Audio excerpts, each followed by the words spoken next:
From a house somewhere in East Bremerton, not my house, this is Field of Steve. Bremerton, by the way, is near Seattle, in case you're scoring at home. This is the premiere live episode of Field of Steve. If you know me in Kitsap County, you know me as a reporter for the Kitsap Sun newspaper, based in Bremerton, Washington.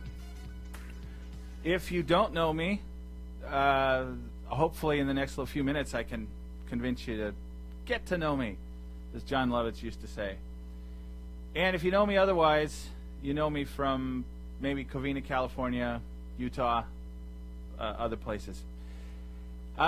This is as I said, this is the premiere episode of Field of Steve. In the past, I have done some podcasts, and I'm going to go into some explanation of that a little bit later.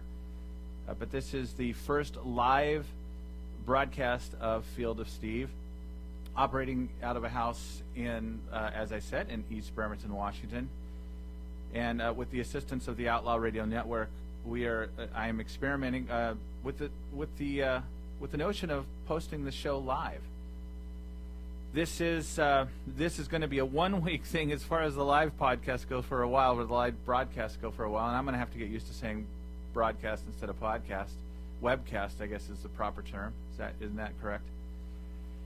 And for the next couple of months, I'm actually going to have to do pre-recorded shows because, as I mentioned, my day job is as a reporter for the Kitsap Sun, and for the next 2 months, I'll be working in the weekends at my day job, and so I won't be available to do them live, save one week.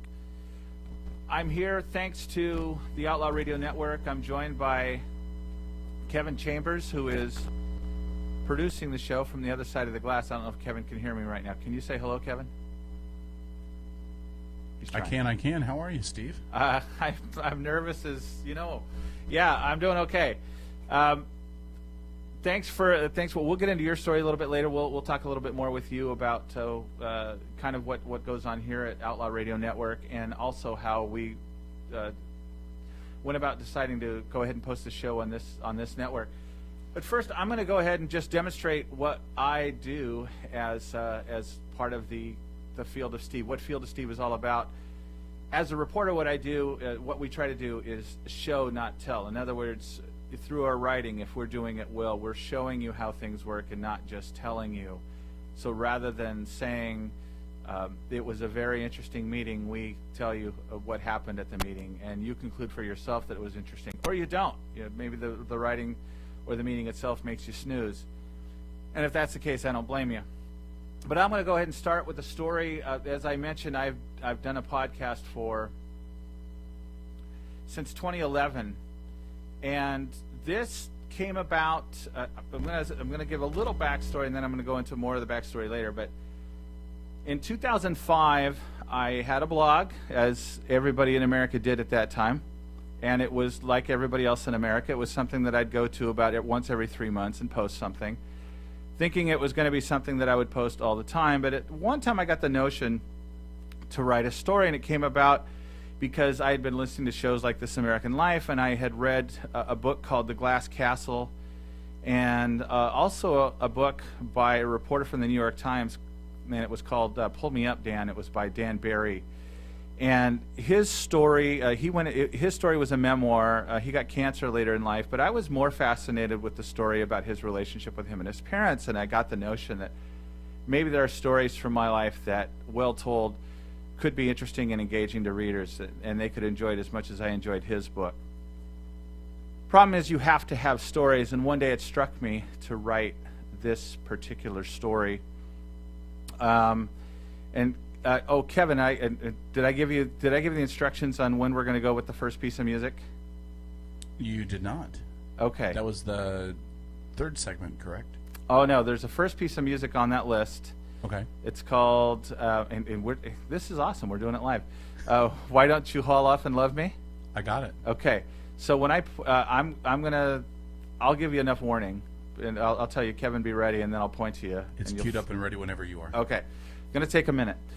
Anyway, at any rate, this story was, I wrote the story in the blog and posted it, and I was pretty satisfied with it. It does turn out to be, I thought, a pretty interesting story. A few friends liked it. It got a little bit of interest. I posted it some other places, and it kind of sat there in 2005. And then I started listening to more shows like This American Life, and technology increased, and I thought, I can do a podcast. And it was clear to me that the very first story I should do would be about Jane. And so this is the story of Jane.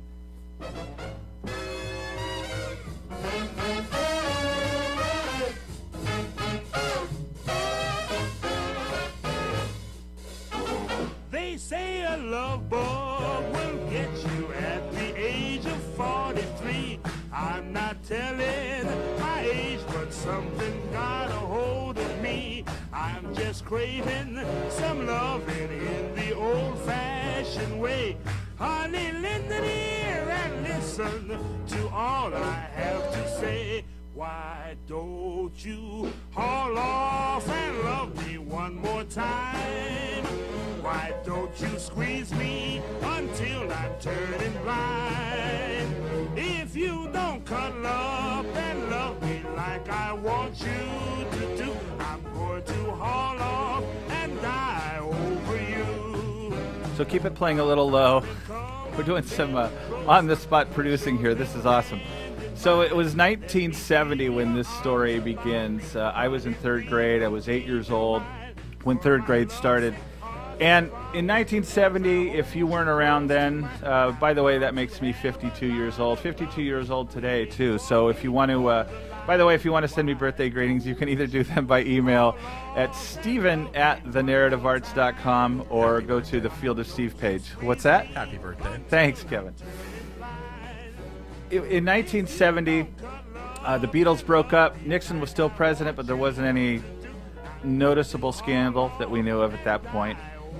And being born in 1962, we were at the tail end of the baby boom. And this was something I actually looked up last night because I got to wondering, why did the baby boom officially end in 1964? And it really does get down to a point that a fact that births dropped off dramatically from 1964 to 1965. And so they said, okay, that's it. Boom's over. But I was at the tail end of the baby boom. I have two older brothers, 8 and 10 years older than I am. And they were right in the middle of the baby boom. And in suburban Los Angeles, where I lived in a town called Covina. There were elementary schools within feet of each other, more or less. There were schools all over the place. But by the time I was in elementary school, and when I got to third grade, the class that was born in 1965 was on its way to our school, and so they realized they were going to have to close some schools. And there was a school down the street called Pioneer School. They closed, and all those kids came to Roland Avenue School, which is where I went to school. And so this introduced some new changes and some new things that we would have to go through, some new adjustments that we kids would have to go through. But it typically isn't that tough because kids learn to adapt. But one of the things that I learned that year was how wise adults are. I had a teacher named Miss College who was a hot-looking woman who drove a Corvette. And in the class, what was noticeable were that there were 3 Kevins. There was a Kevin Barnes, a Kevin Benedict, and a Kevin Pollock. And this would be a mess for any teacher, but Mrs. College handled it deftly. She called Kevin Pollock Kevin P, which made sense. His last name was P. But what do you do with the 2 kids who are Kevin B? Well, one was Kevin Christopher, and I don't know what the other one was. So the other one was Kevin B, and Kevin Christopher became Kevin C. It was the wisdom of Solomon in my mind, and it didn't hurt that Mrs. College was easy to look at. There were other things going on in life at that time besides the adjustment of having new kids in the class. And I should say that a lot of the kids I had known, or at least some of them, because I had played Little League Baseball with them the year before. So some of those kids were friends of mine when they came over. But other things that were going in my life at the time, my mother was going through a depression. She was in the middle of it, and it was a depression that lasted a few years. And it took a toll on all of us. She eventually got out of that, but for the time being, it was quite the roller coaster at home. At the same time, my oldest brother was preparing to leave home, and he was somebody I was going to miss. He would be gone in January. And that was the year that my grandmother died. And my grandmother deserves 2 hours of storytelling all on her own, not because she was the great-grandmother, though I'm sure there might have been some great-grandchildren of hers. Now that it was quite a while. She didn't see any great-grandchildren herself. She was not. She was a pain. That grandmother was a pain. But you know what? When she died, I missed her. She, as painful as it was to have her around sometimes, I was sad to see her go. The fact that there were new kids in the school, given everything else that was going on in my life, wasn't that big a deal. And truth be told, I hadn't really become romantic by the time I was 8 years old. I'd had a girlfriend in kindergarten. It's a story that appears on another podcast and maybe one that I reference here someday. But I'd never really worked to have a girlfriend. It wasn't something that interested me. But I was over at Kevin Barnes' house one day. Kevin was one of the new kids from Pioneer. And he told me he had a girlfriend and that her name was Jane. And he said that 7 other guys were in love with her. And this intrigued me. So the next day, I decided to notice Jane. And I was immediately struck as an 8-year-old can be with how beautiful she was. Now, I'm 52 now, so it sounds kind of creepy, but this is how I felt when I was 8 years old. That this girl was as beautiful as any girl could be. She had the surfer blonde hair. She had a great smile. She seemed to be laughing a lot. She seemed to be in a good mood a lot of time. So because Kevin decided that she was his girlfriend, and said that there were 7 other guys who were in love with her, I decided I needed to join that list. I needed to be like everybody else. And so I jumped on board. Now, I'll be honest, I don't know if Kevin was her boyfriend. I don't know if that was true. I don't know if he was telling me the truth there. I don't know if she had any boyfriends. What I do know is that if she did have a boyfriend, it wasn't me. And I knew that because she said so much. Jane hated my guts. That's, I meant to say guts too. That's exactly how she phrased it. One day, after I had pined over her long enough, I had a friend go tell her that I liked her and to find out what she thought. Because that's what you do when you're in 3rd grade. You have emissaries go over and talk for you. You have diplomats go over and try to create a relationship with these other people known as girls. And so I had this friend go over and ask her. He said, hey, Steve likes you. What do you think of Steve? And she said, I hate his guts.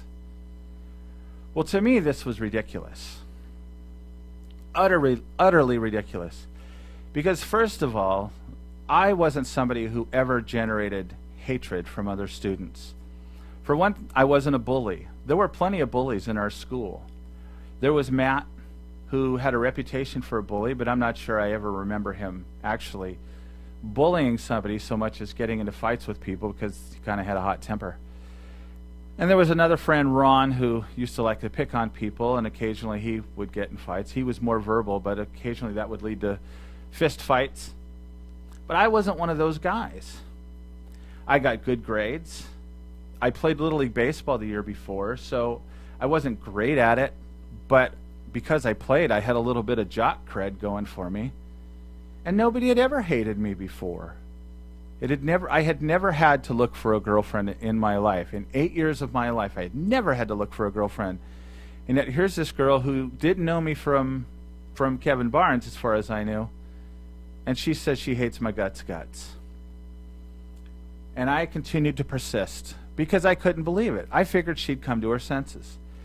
I figured this would be one of those relationships where one day we would end up standing in a gazebo, singing our love for each other in a gazebo in Austria. I am 8, you are 8, something like that. That someday this would turn its way around. And yet it didn't. Week after week, month after month, things did not change. And I'd continue to persist. And one day I went up to her and I said, Jane, my friend here said you hate my guts. Why did you say that? And she said, because I hate your guts. This was as clear and as confident a message as I could have received. And as much as it struck to the core, it made me love her more. I fell even more in love with Jane. Because I was already growing the trait that Groucho Marx would eventually say, that I don't want to belong to a club that would have me as a member. I was suddenly getting into this mindset of,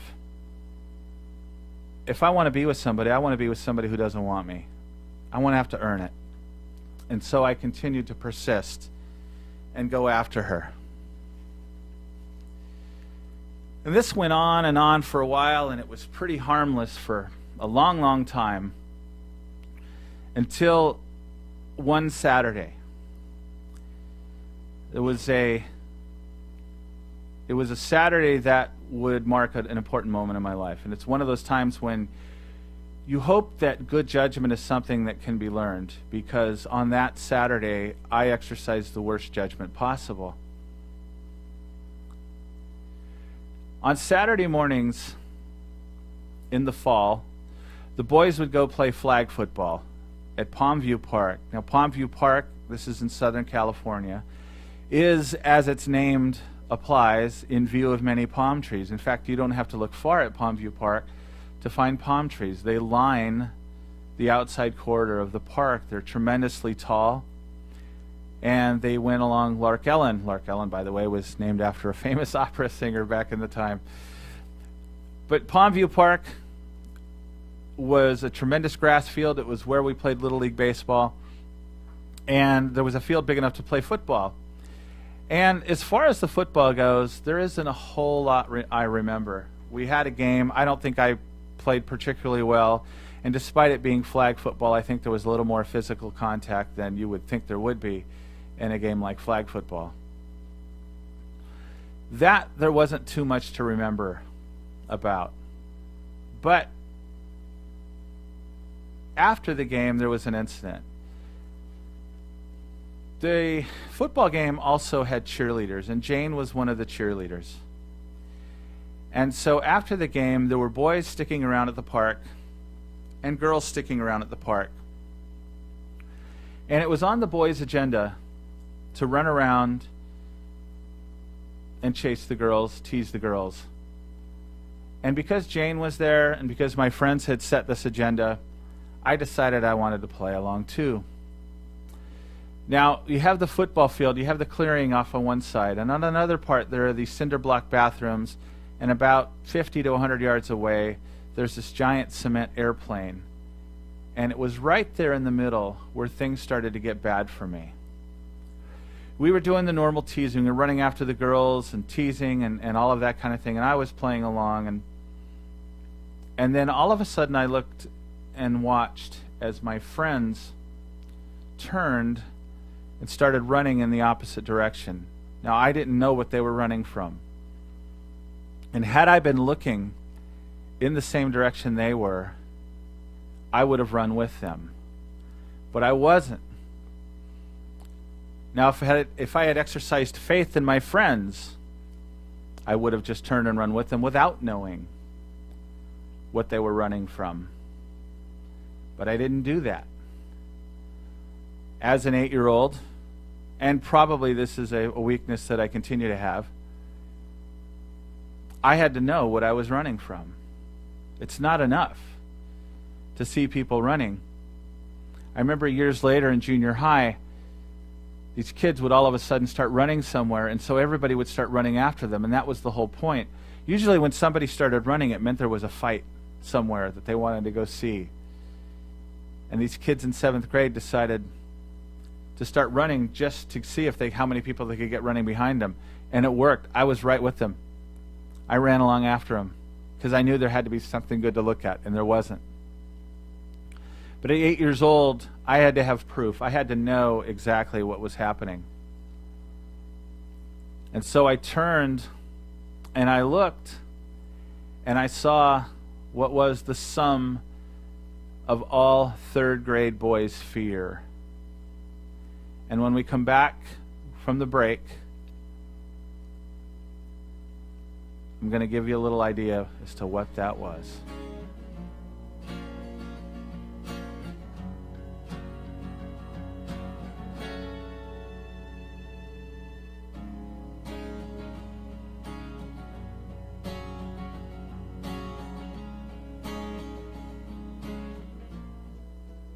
I'm Elaine Terso with Elaine Terso Photography. Let me tell you why I say that I am not your average photographer.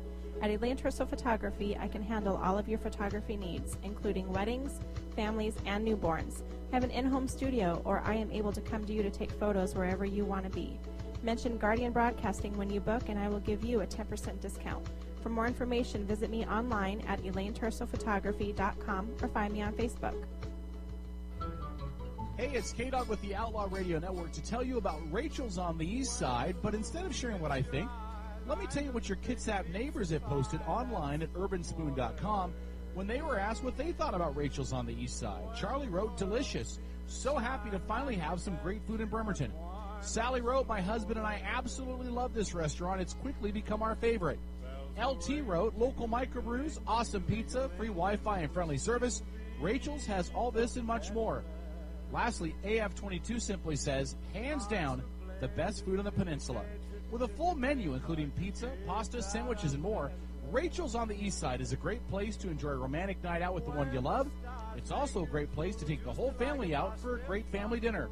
Rachel's also has outdoor seating, so find out what everyone in Bremerton is talking about at Rachel's on the East Side, 1217 Sylvan Way in Bremerton. Open 7 days a week at Rachel's on the East Side. Hi, this is Stephen Gardner from the Kitsap Sun. There are 3 things we try to do on the Kitsap Caucus blog. Give you more about the story that didn't fit in the regular piece, give you the story behind the story.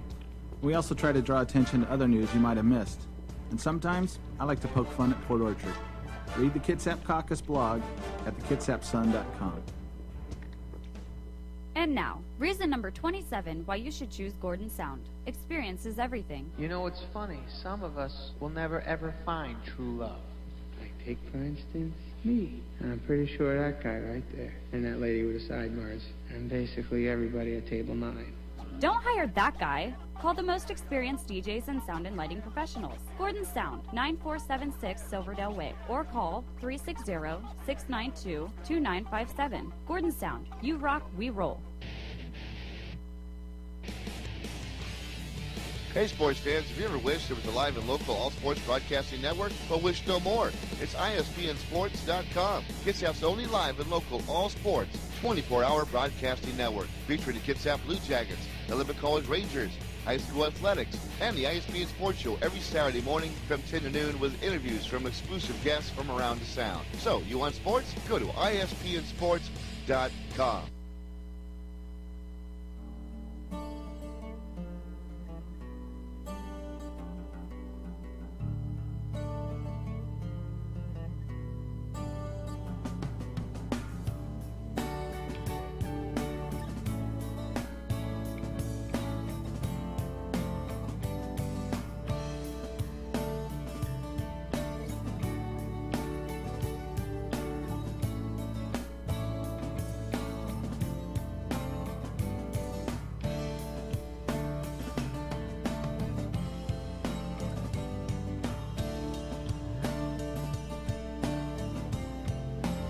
So we're back, Field of Steve. This is the Field of Steve webcast, not the Field of Steve podcast, though this will be podcast later on fieldofsteve.com. I don't have an exact date when that will happen, but we will have this on the podcast. We're going to take a little bit of a diversion from our story. I know that's a cruel trick if you're listening at home, but I figure there's only a couple of you doing that, so I'm fine burning a couple of bridges, I guess. I want to get you into a little idea of what we're about here at Field of Steve, the how we got here story. This is some of what interests me as a reporter and as now a online radio show host and podcaster, and that I like telling stories. I'm all about the stories. And so I want to tell you a little bit of how we got here, how we're doing this, where this story begins. I mentioned a little bit that I'd written a blog piece that turned into this first story.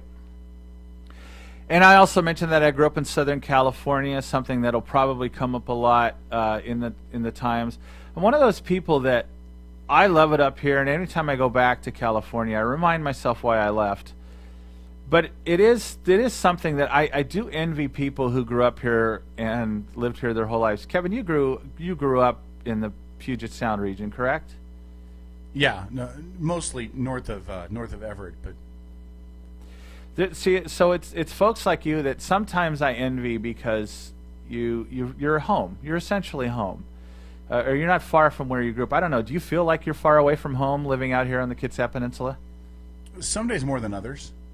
Like when it's tough to get on the boat and get over there. And, yeah. Well, and my hometown was very small. We had 63 people in my graduating class. Wow. So to be down, in the Seattle area for work, or even in Bremerton, it's a lot different. And even if I go home, though, it's not the same. It's grown exponentially in North Snohomish County. I love it here, and I will tell you that the biggest complaint I have, it's one of those things where if this is the biggest complaint I have, I don't really have a whole lot to complain about. But when I go to a Mariners game, I hate having to see if the game is going to go past 10 o'clock and having to get on the ferry at 10:30 or whenever that next boat is, because that just annoys the heck out of me. I hate leaving baseball games early. Now, sometimes there are games where you feel fine leaving, and sadly the Mariners have had quite a few in the last couple of years where it's been just fine if you left early. But you preferred to leave early. Yeah, it's like you're looking for a reason. But for the most part, though, that if there's one gripe I have about living out here, it's that ferry boat schedule. And my griping about it hasn't changed a thing, because it's been that way the whole time I've lived here. We had passenger ferries when I moved here, and those are gone. And I hope one day we'll be able to get those coming back. And I used to live in Paulsbo, so we always took the Bainbridge boat, which I didn't realize how big a difference there was between Bainbridge and Bremerton ferries until I moved to East Bremerton and started taking the Bremerton boat more. And that's when I really started getting annoyed, was when I started taking those boats. Because, yeah, I think I don't want to say Bremerton gets the shaft, because I'm a reporter, and I need to be objective about those things, and I know that there are reasons that boats are timed the way they are. It's just very inconvenient, and it isn't just ball games. I mean, anything you do over there, you have to figure, well, do I want to go home at 10:30 or do I want to go home at 12:50, or do I want to drive to Bainbridge and leave the car there? So anyway, I was mentioning that that will probably come up, that I sometimes miss Southern California. I don't feel like I feel like when I go there, like I say, I remind myself of why I left, but it also still, there's a real warm spot for me there that might not be there for other people who didn't grow up there, because it's a lot of concrete down in Southern California, and especially in the Los Angeles area. But a lot of the stories will come from out of there. Well, here's the thing. I went to high school down there. I served a Mormon mission when I was 19. I went to Chile. That was a life-changing experience, and I was filling out an application to go to BYU, and through a lot of circumstances, some I'll tell here. Well, when I was in high school, I had an opportunity to write an editorial that was just blistering against some people in the student body, and it caused a huge ripple, and I kind of liked that. I kind of liked that thing, so I decided I wanted to be a writer.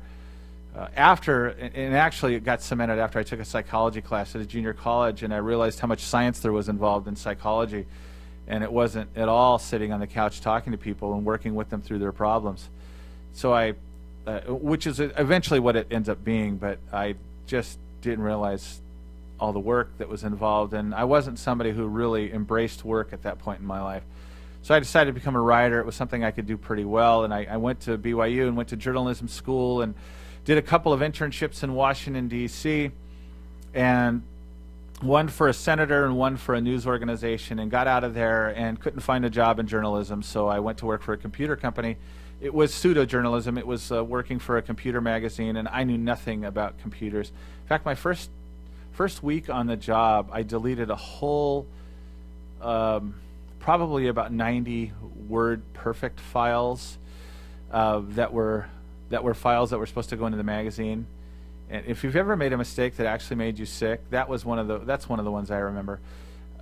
And I did that for a couple of years, and I tried to get back into journalism, and I didn't. And I didn't end up back in there. I freelanced for a paper down there for a while, and I could see that I wasn't gonna. I saw that I wasn't on anybody's list as like a rising star or anything like that, and I thought way too much of myself, and I was pretty arrogant and decided, well, I'm just going to go out and make money. And so I did a number of jobs over the next 10 years or so. And number one, never found the money I was looking for. And number two, never found anything I liked as much as reporting. And one day after I got married, my wife said, well, have you considered going into journalism again? And I said, there's no way I could make enough and then money to help support the family. And then I saw an ad for a paper in Eugene, Oregon. We were living in Utah at the time. And I saw what it would pay after 5 years, and I thought, well, if it takes 5 years to make that, I think we can do that. And I lucked out. I got back into journalism. A guy gave me a tryout at a paper in Utah. I was there a year. I parlayed that into a job in Vancouver, Washington. I was there for a couple of years, and then I came up to the Kitsap Sun, and I've been at the Sun for 11 years, going on 12 years. So all this to say that I like to write. And over this time, I learned that what I really liked doing was telling people stories in the paper. And I mentioned the book by Dan Barry. And Dan Barry came to we used to have these 3-day or 2-day seminar, weekend seminars put on by the Poynter Institute, where they would have writers from other places come in and talk about the craft and skill of writing. And he told his story. And one of the stories he told was there was a jetliner crash. You probably remember this, Kevin, because there's a lot of controversy over this, because this was off of Long Island. I think it was TWA. Mm-hmm. And a lot of people thought they saw missiles firing up and hitting this jet. Anyway, it crashed off of Long Island. He was working for the New York Times out of Long Island at the time, and they sent him out there to talk to some people out there. And he was really kind of unhappy about having to do it. He just settled down at home. He was having a beer in his house, and he had to go to work again. And then he drove out there, and he was listening to the radio reports of the crash. It was taking about 20 minutes to 30 minutes to get out there. And, he kind of had an epiphany when he first started seeing things that this is really a big deal. I don't think he really understood. And then the next day, he got to talk to a guy. And this is what he found out. The guy sat down and talked with him, and the guy was not really eager to tell the story, but he knew he needed to tell the story. He needed to tell it for himself for one part, but he knew that people needed to hear it. People needed to hear, because this was one of the guys who was out there fishing bodies out of the Atlantic Ocean. And it upset him, but he knew that people needed to hear the story. In fact, Dan Barry said that guy knew it better than Dan knew it, even though Dan was doing this for a living. And it kind of struck me that, yeah, this is what we do. We tell stories. And I bought Dan Barry's book there, and he wrote a note, and he signed it, and it said something like, encourage me to continue to tell people stories. It wasn't just, I'm sure he wrote that in everybody's book. I'm not so great that he would have thought just to say that to me, but that was like it's one of those moments in life where things kind of change for you. So I became interested in the art of storytelling, and as I mentioned before, I had loved listening to This American Life, and I had read another book by Jeanette Wells, it might be Walls. Last name is, but the book is The Glass Castle, and it's about this amazing childhood she had. It's one of the books that I unabashedly recommend to anybody that they read this. It's called The Glass Castle. If you haven't read it, a lot of you probably already have. But I read that story, and I not only got interested in telling other people's stories, I thought I might have some stories of my own. And so I wrote this story about Jane, which we'll conclude in the next segment, and left it on the blog at the time. Had friends. I was involved in bulletin boards and that kind of thing. And then I started listening to a show on Cairo called Too Beautiful to Live. And it's TBTL, and most people know it as. And it was not the afternoon, but it was the evening. It was an evening show, I believe, from 7 to 10 at night or 6 to 10 at night. It was on after Ron and Don. Why wouldn't you? I don't know if you ever listen to Ron and Don. Why wouldn't you be here listening to Ron and Don? Anyway, I listened to this show, and I was really intrigued by the way these guys just talked back and forth. And a lot of times they annoyed me because they seemed a little too precious and that. But I really liked the style. And they talked about their podcast. And I didn't know anything about podcasts at the time. I didn't have an iPod. Didn't have a smartphone. Wasn't too inclined to sit at my computer and listen to things that sounded like the radio, much like, if anybody's listening to this, what you're doing now. It wasn't something that I was inclined to do. But I kept hearing podcast. And then I got an iPod Touch. And I listened to a couple of podcasts, and I thought, well, that's still kind of neat. But still, I would mostly just drive around and listen to stories. And it kind of came to a head for me in 2010 when it became clear, I started listening to more and more podcasts from time to time. I wasn't a regular downloader, but I would listen every once in a while. If I missed an episode of This American Life, I would download it and listen to it. And it became something I became committed to doing, and I started thinking, one of the things I like doing, I like to hear myself talk. One of the things I like doing is telling stories and not just writing them. And there are ways that you can do this in a verbal fashion that you can't do writing. And so I decided, well, maybe I could do a podcast. And I looked into what it would take to do it. And we had put a bunch of money, a bunch of change in a jar, and my wife had cashed it in at a Coinstar and got about $150. And I was planning to do a podcast. I needed a microphone, and what she got with that $150 was an Amazon card. And I said, any chance I can use that to buy a microphone? And I went out and got what's called a Blue Yeti microphone and a mic stand, and I started, and I used Audacity online, and I did a podcast. And the first one, I was working on this one podcast, and it had to do with everything was going on with Charlie Sheen and Anthony Weiner and all those things at the time. And I was creating one there, and I was like, no, this isn't. And I was really close to getting it finished, and I thought, this isn't telling a story, and that's what I want to do. Is I want to tell a story, and all I was really doing was commenting on Charlie Sheen and Anthony Weiner and all of these celebrity scandals and talking about why we gossip, when in fact I wasn't doing anything that anybody else wasn't doing. And so it occurred to me that I should go back to Jane, the Jane story. And so that's what I did. And at the end of the Jane story, I'm going to tell you a little more, I'm going to give you a little more information about how that developed too, because there were some later developments in that story that, and I don't want to spoil it now, but a lot of the reason I tell you all this is because some of the things I'm interested in are in the how we got here story, how we get from point A to point X in life. There's a series of twists and turns that happen.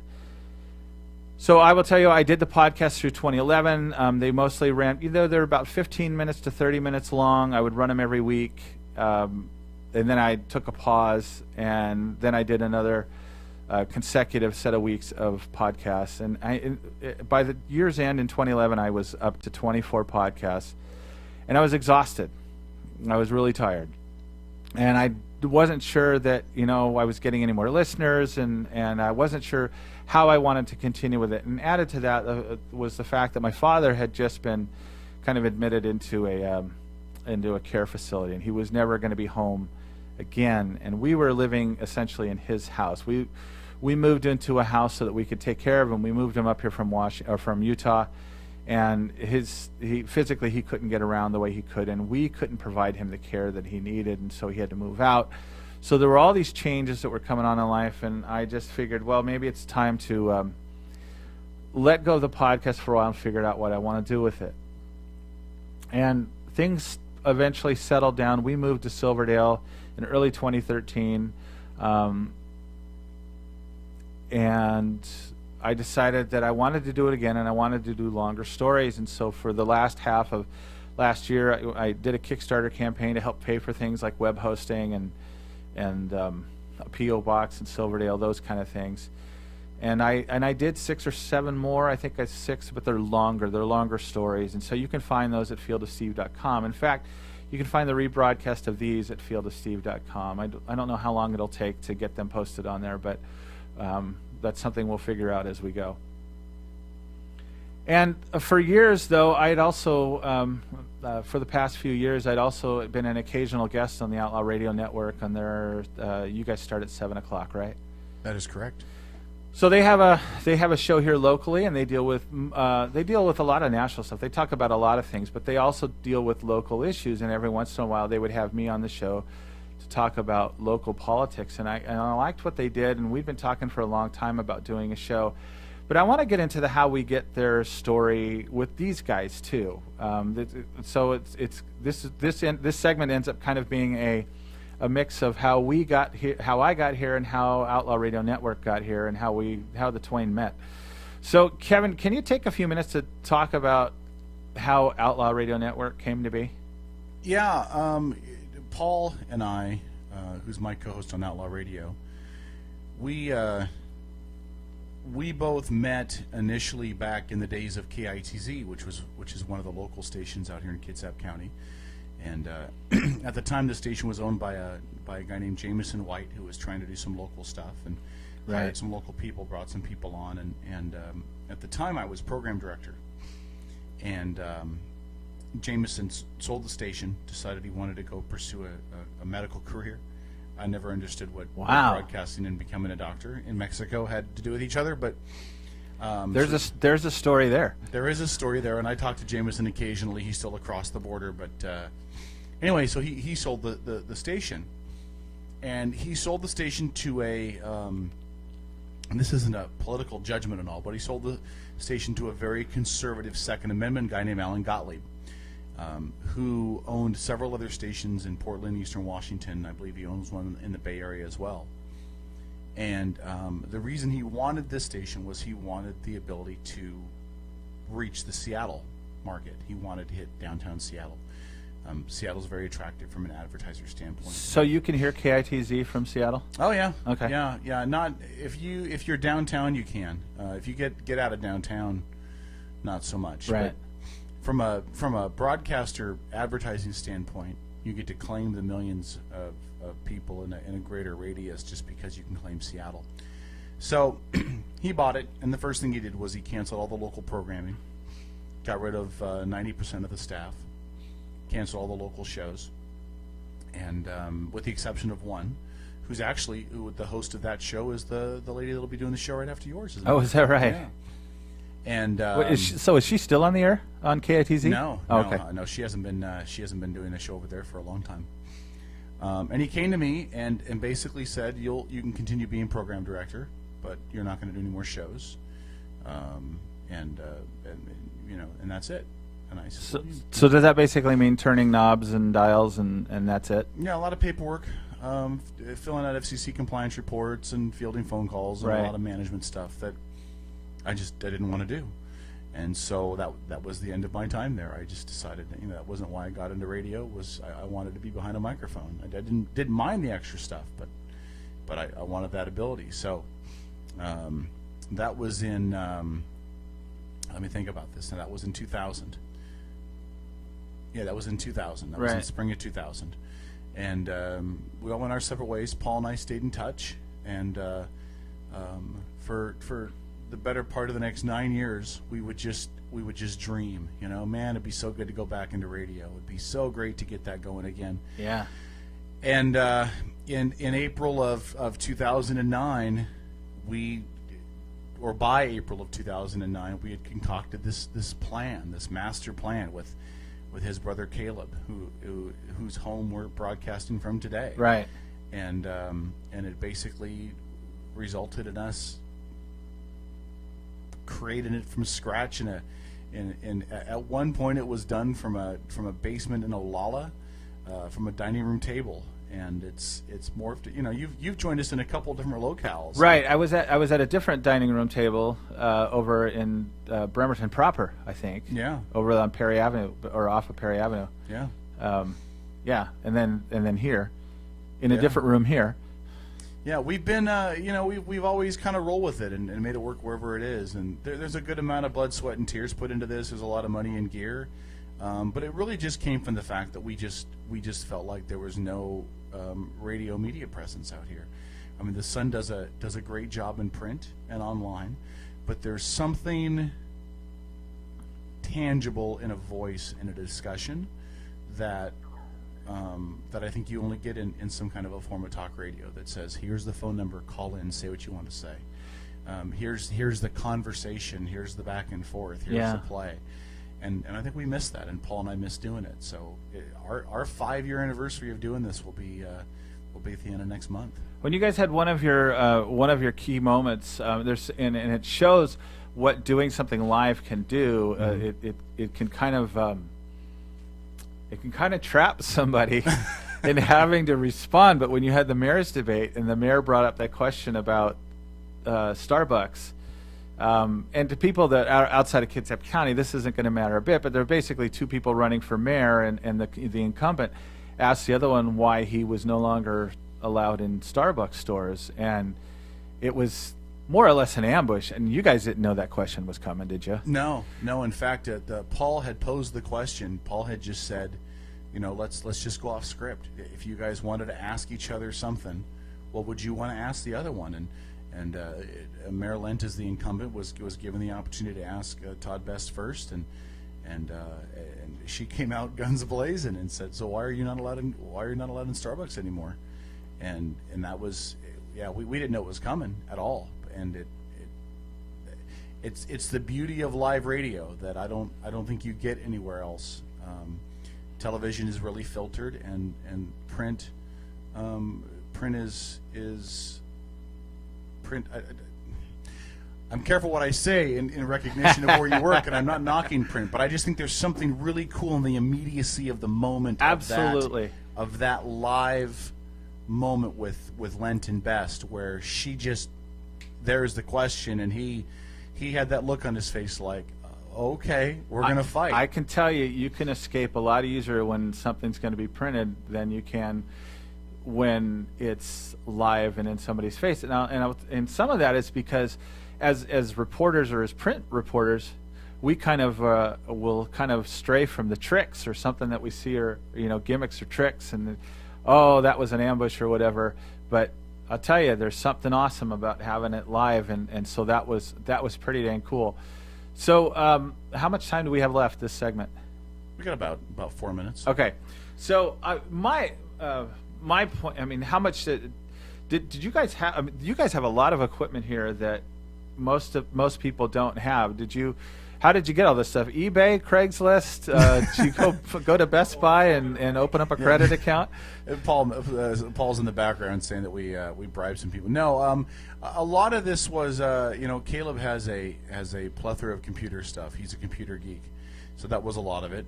Some of it, the fine folks over at Kitsap Music on Wheaton Way in Bremerton, good people over there. If you're a sound geek. They made us some really good deals for some advertising several years back, and we got some of the mics and some stuff from them. Some other people that have been affiliated with the show in the past had extra stuff that they weren't using.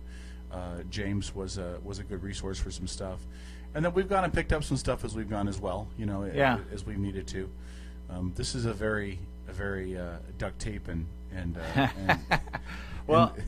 I gotta say, I'm looking at the studio walls and I'm seeing the different pieces of soundproofing that are stitched together and stapled, and one got stapled up as I was here. But I will tell you that this is what these guys are doing at Outlaw Radio Network, and to a large degree, I think even what I did with the podcast and what I'm doing now is evidence that if there's something you want to do, especially now because of the way technology is, there is a way to make it happen.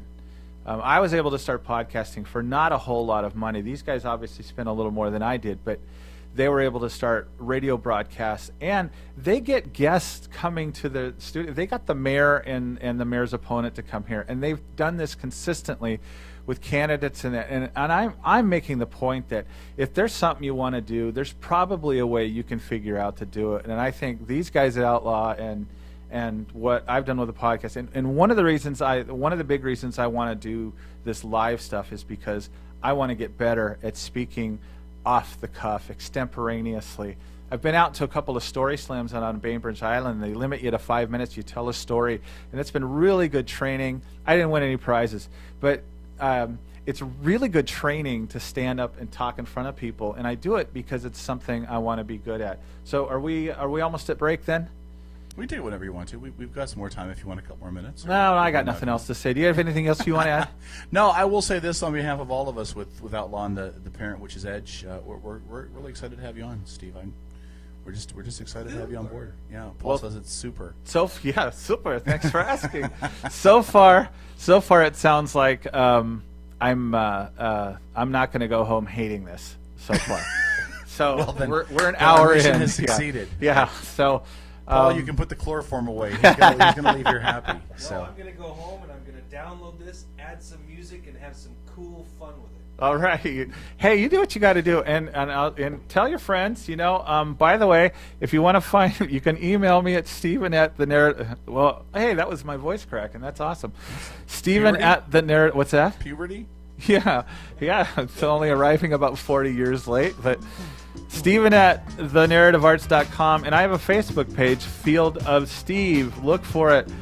Let's see if we can get one more friend or one more Facebook like on Field of Steve before the hour's up. That would require somebody listening, though. I don't know if that's happening. Anyway, we'll see you in a little bit.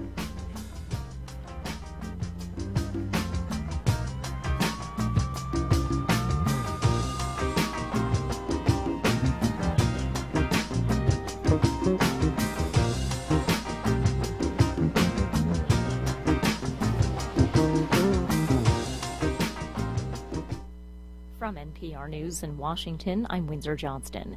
Ukrainian lawmakers are giving presidential powers to the Speaker of the Parliament, seemingly ousting President Viktor Yanukovych, though he has not ceded power. NPR's Nathan Rott reports the U.S. is pledging its support to the Ukrainian people. Speaking on NBC's Meet the Press Sunday, National Security Advisor Susan Rice made it very clear who the Obama administration supports in Ukraine's fast-moving political changes. The United States is on the side of the Ukrainian people. Rice says the agreement Ukraine's parliament is planning to follow should be a positive step for the country. We are going to have a unity government. We are going to have near-term elections. We are going to have constitutional reform. And that reflects the will of the Ukrainian people and the interests of the United States and Europe. Rice also said the U.S. will help to provide financial aid to the Ukrainian economy with the International Monetary Fund. Nathan Rott, NPR News. The UN Security Council is demanding that the warring sides in Syria abide by humanitarian law and let aid workers reach millions in need. The resolution passed 15-0 today. NPR's Michelle Kellerman reports. U.S. Ambassador Samantha Power says this is the first time the Security Council has spoken clearly and unanimously about the catastrophe unfolding in Syria. For a body that has long been too divided to acknowledge even the basic facts of the horror in Syria, today's resolution is a long overdue and altogether necessary step towards reality. Russia, which has shielded Syria diplomatically, says it voted for the resolution after drafters made it more balanced, raising concerns about terrorist attacks. Russia's ambassador also points out that while the resolution threatens possible sanctions, there's nothing automatic about that. Michelle Kellerman, NPR News, Washington. Federal prosecutors in New York say they're seeking the extradition of drug cartel kingpin Joaquin Guzman, who was captured in Mexico this weekend. House Homeland Security Committee Chairman Michael McCaul told ABC's This Week that he understands why Mexico might prefer to prosecute Guzman rather than extradite him to the U.S., but says there's no room for slip-ups in this case. The track record's not good with this individual. This is an exceptional case. Yeah, this is the largest, biggest drug lord we've ever seen in the world. Guzman would face multiple charges in the U.S. He evaded capture for 13 years. Officials say an American-Israeli man serving time in an Israeli prison for carrying out a gruesome murder in the United States is dead. Special forces raided a prison in central Israel, killing Samuel Scheinbein, who fled to the country after killing a man in Maryland in 1997. Israeli media report Scheinbein obtained a gun, then used it against guards at the prison. Israel's prison authority says 8 guards were injured. Scheinbein was tried in Israel in 1999. This is NPR. The UN Human Rights Office reports an alarming upsurge in executions in Iran since the beginning of the year. Lisa Schlein in Geneva reports at least 80 people have been executed, but some reports put that figure as high as 95.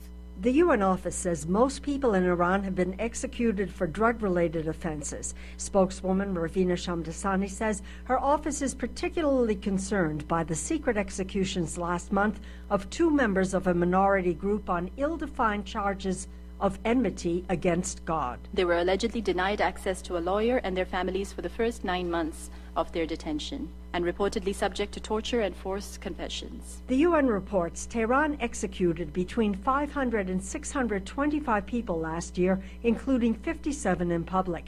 They included political prisoners and ethnic minorities. The most common method of execution is by hanging. For NPR News, I'm Lisa Schlein in Geneva. Officials in New York are focusing on a restaurant's heating system as the source of a carbon monoxide leak at a mall that killed a 55-year-old man this weekend. Police have identified the man as the manager of the Legal Seafoods restaurant on Long Island. Hospital spokeswoman Julie Robinson Ting says several people were treated, including first responders. Of the 10 that were brought in, 6 were first responders. 3 were from EMTs that had arrived on the scene, and the other 3 were Suffolk County police officers. Officials say more than 24 people were taken to 5 area hospitals. I'm Windsor Johnston, NPR News in Washington. Support. Did you know volunteering with the Bremerton Central Lions Club can be fun? Community services for everyone. Young people, families, men, women. As a volunteer, you'll help your community and gain valuable skills, network with others, energize your life, make an impact, and have fun. Get in step with your community and volunteer. Visit us at bremertoncentralwa.lion.wap.org. Hey, it's Kevin with the Outlaw Radio Network. When it came time for the guys with Outlaw Radio to get our tuxes for the Habitat for Humanity of Kitsap County's Raise the Roof event, we honestly had no idea where to get them. Then we found Judy at Judy's Sewing in East Bremerton. As evidenced by the name, Judy's Sewing does tailoring, alterations, and repair. She also does tuxedo rentals starting at $69, bridal party dresses for $69, and bride's dresses starting at only $189. Plus, we also learned that at Judy's Sewing, not only does she offer military members prices that are lower than they're going to find at the Navy Exchange, she also prioritizes their orders. That means if you're in the military, your needs move right to the front of the line. It's a special touch of service you can only get from a locally based business like Judy's Sewing. Judy's Sewing at the corner of Fairgrounds Road in Central Valley in East Bremerton, right near Handy Andy's. Or call Judy at 360-662-1212. 662-1212. Judy's Sewing, a local business that's proud to support her community. I'm Elaine Terso with Elaine Terso Photography. Let me tell you why I say that I am not your average photographer. At Elaine Terso Photography, I can handle all of your photography needs, including weddings, families, and newborns. I have an in-home studio, or I am able to come to you to take photos wherever you want to be. Mention Guardian Broadcasting when you book, and I will give you a 10% discount. For more information, visit me online at ElaineTersoPhotography.com or find me on Facebook.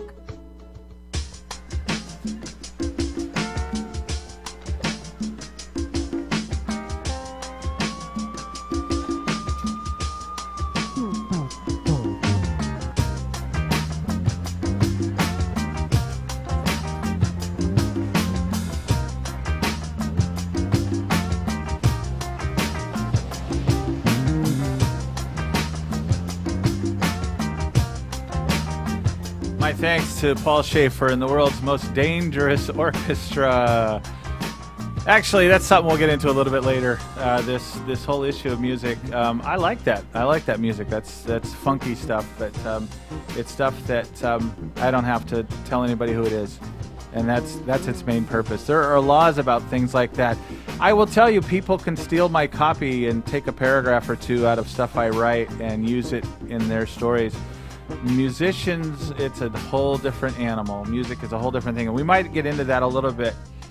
But I want to stop lying to you and saying that I'm going to tell you the rest of the story and not do it. So I'm going to get right back to the rest of the story. As I told you before we left our story, that when we were done, and here we're going to do a little on-air producing real quick. What time are we done with this segment about? 28. Okay. So before we left... we're pulling back that radio curtain for people at the same time. You're watching the sausage being made here, folks. This is exactly... it's not as bad as watching congressional sausage, but... And don't take that out of context either. Don't turn that into something it's not intended. It wasn't intended to. But I'm immediately conscious of what people might interpret that to mean, and that probably says something bad about me.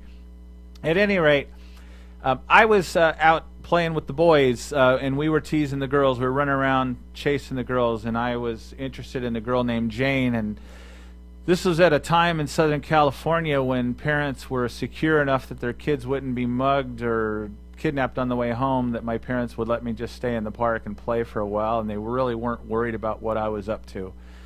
Actually, that was kind of unusual for my parents. They usually wanted to know exactly where I was at every moment, but there wasn't any real concern that I was there that day playing in the park after the game, after this flag football game that I'm sure hadn't gone well for me, but the playing hopefully would. As I said before, we were out running around and chasing them, and I looked. I had my back to something, but I was looking at my friends, and all of a sudden they took on looks of terror. It was still fun kind of terror, but terror nonetheless, and they started running away.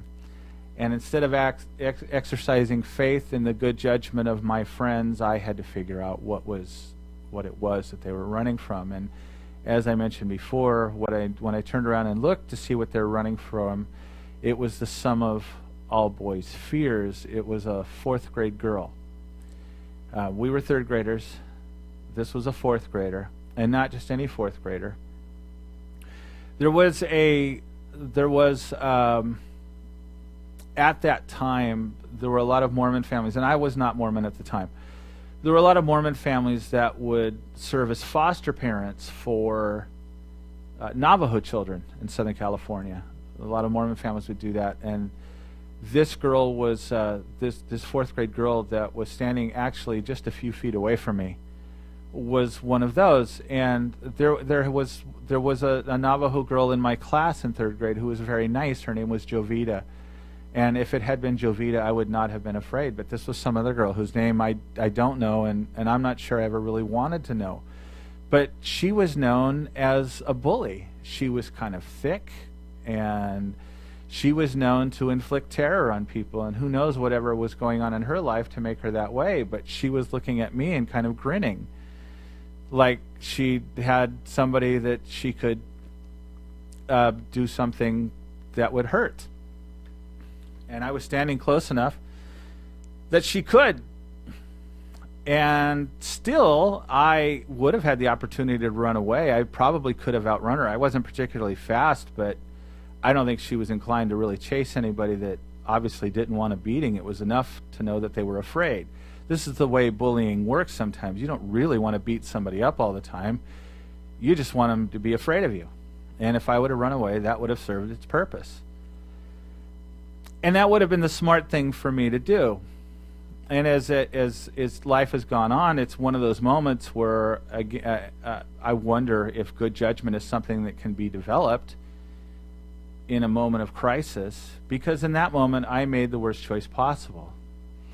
I could have run and not been embarrassed by it, but the moment was too quick to think that soundly. Instead, I made the worst choice possible. I raised my fists. Now, at the moment I did that, I knew this was not a win for anybody. It was certainly not going to be a win for me. Actually, I take that back. It could very well be a win for her if she ends up fighting me and winning. But this was in a day of rampant sexism. We weren't as evolved as we are now, and the thought of a boy losing a fight to a girl was not understood then as it might be now. Fights were a little more commonplace back then, I think. A little more accepted. Nobody got in too much trouble for getting in a fight, but still boys didn't fight girls very often. But this was not any girl. And I'm standing there raising my fists, and in that moment I know it's a mistake. I absolutely was clear that I was going to lose no matter what happened here. And so I didn't really put up much of a fight. She did. She took a shot, she threw a punch, and it hit me in the temple. And it hurt. And that was the moment where I was able to give up. And I might have even fallen. I might have started crying. Whatever it was, I made it clear that I was not interested in this fight anymore. And so she walked away. And my friends came up. And these friends who were typical boys and teasers and you don't expect boys to be sensitive about things like that, but they all came up and asked if I was okay. Because, I had just been punched by the school's biggest bully. And I said I was fine. And then my friends told me how stupid I'd been to throw my fists at this girl, and of course I agreed with them. And there was no more harm done. It was over. If that had been the worst of it, I think there would have been no lifelong lessons for me. But the worst of it came on Monday. Because if you remember, Jane and I were in the same third grade class, and it had taken another boy falling in love with her for me to notice her. And I certainly noticed her every moment of third grade for a while. In the classroom I was sitting in, there was a horseshoe configuration for a time, and it made it so that we could all see each other in the classroom. And come Monday morning, the first thing in class, it was sharing time. And boy, did Jane have a story. So Jane goes up to the front of the class, and I know what's coming. As soon as she says the word Saturday. And I'm looking at the other kids in the class, and they're paying close attention to what she's saying. And when she said the word Saturday, I put my hands over my ears. And she continued talking, but I couldn't hear it. What I do know is that she must have practiced this sharing time presentation with precision, because in a single moment, every kid in that class looked at me and started laughing. I knew the story she had told. I never asked anybody to confirm it, but I knew what she had told. She had told the story of my indignity on Saturday. And that was the moment that I gave up on Jane.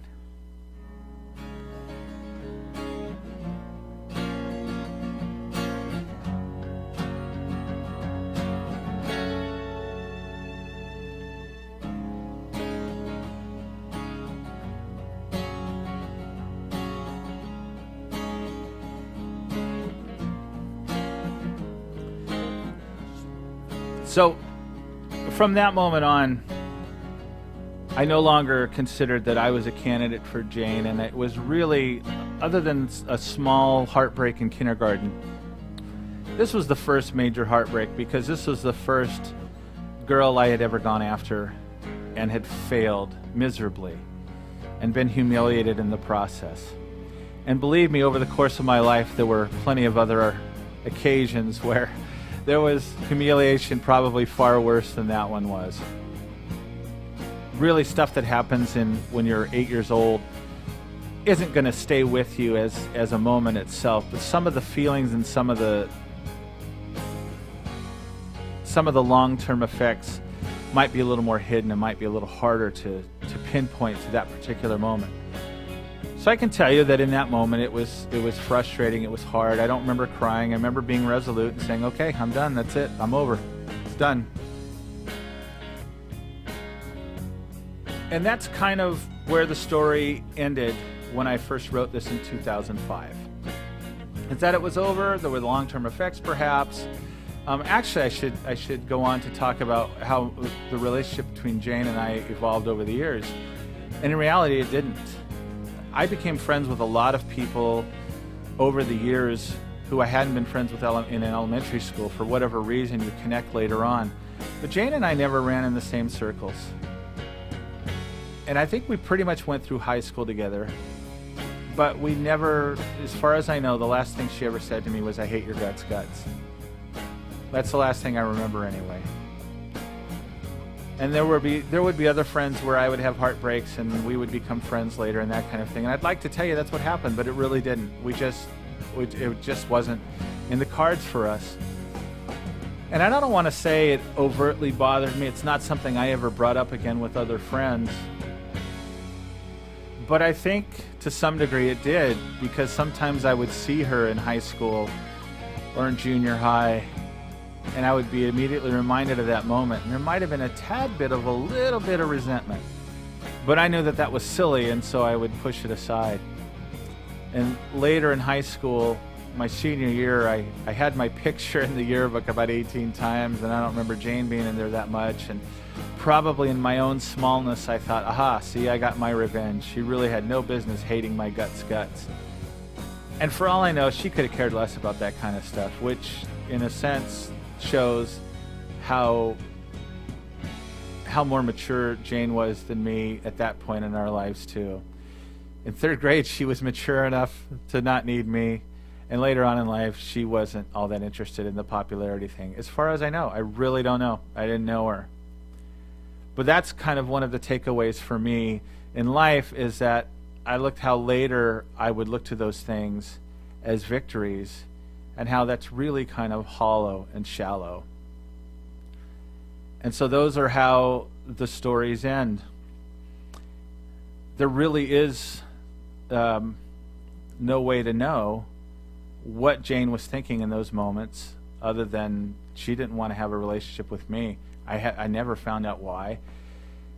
And in 2005, when I wrote this story, it wasn't particularly easy, even though we had the internet. It wasn't particularly easy to find somebody and ask them, hey, you remember 40 years ago when we had this? And to be sure that they'd even remember. You couldn't even find them. And then Facebook happened. So in 2008, I was, before I had joined Facebook, I had decided one day, for some reason at work, and doing the work I do, it is often easier for us to find people than it is for other people who don't do this for a living. And some of the training we had done, I'd gone once to a training for the investigative reporters and editors, and they had showed us some of the ways that you can find people if you need to find them, to talk about things that happened in the past, or to back up stories, other ways to find people. And I, at one point, had tried to find Jane, and I don't think I had any luck at all. And that was not unusual. And I got, for whatever reason, I don't remember, I got it in me, I thought, I want to find the ex-wife of one of my best friends from high school. And it had been hard to do, and I did all this tracking, and I found her father's name, and through him I found out where she was, and I eventually found her email address, which is just this big thing. And then I wrote to her and I said, I think I'm pretty good at finding people, and I was just so glad to find you. And we exchanged a couple of emails, and I just was so proud of myself. And then a couple of weeks later, I joined Facebook, and she was on there. And so I'd gone through all this work when all I had to do was join Facebook, but I didn't know. I didn't know this at the time. That has changed everything, and it changes the story of Jane. Because within a year or so, I became friends with Jane's sister on Facebook. And Jane's sister was someone I had talked to even less than Jane, but I'm not one to really turn down friend requests that often if they're not here in Kitsap County. No offense to people in Kitsap County, it's just I like to keep my work and other Facebook page separate.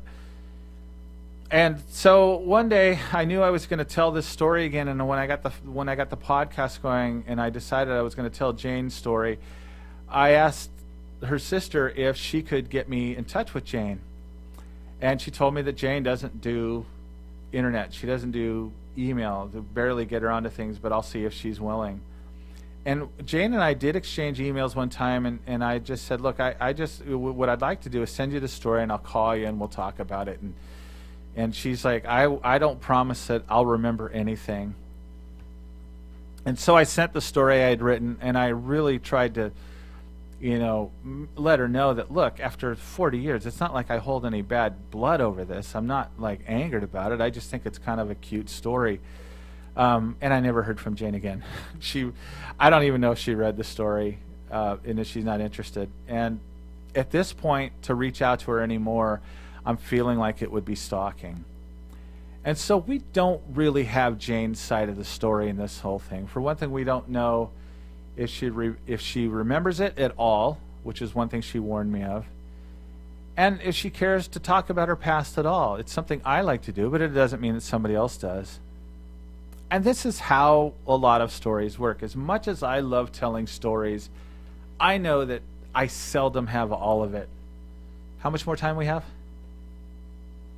About 4 minutes. Oh, okay. Yeah.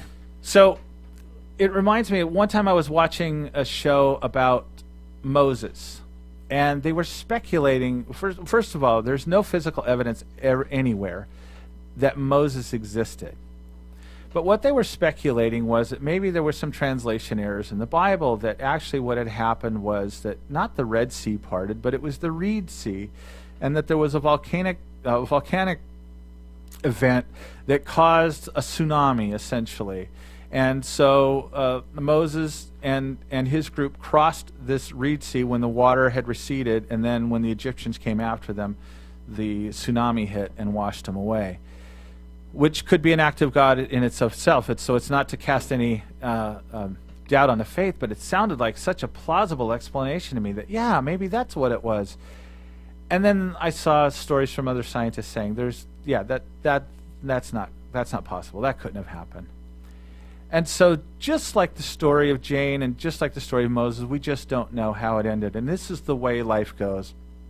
We don't know really how Marilyn Monroe died.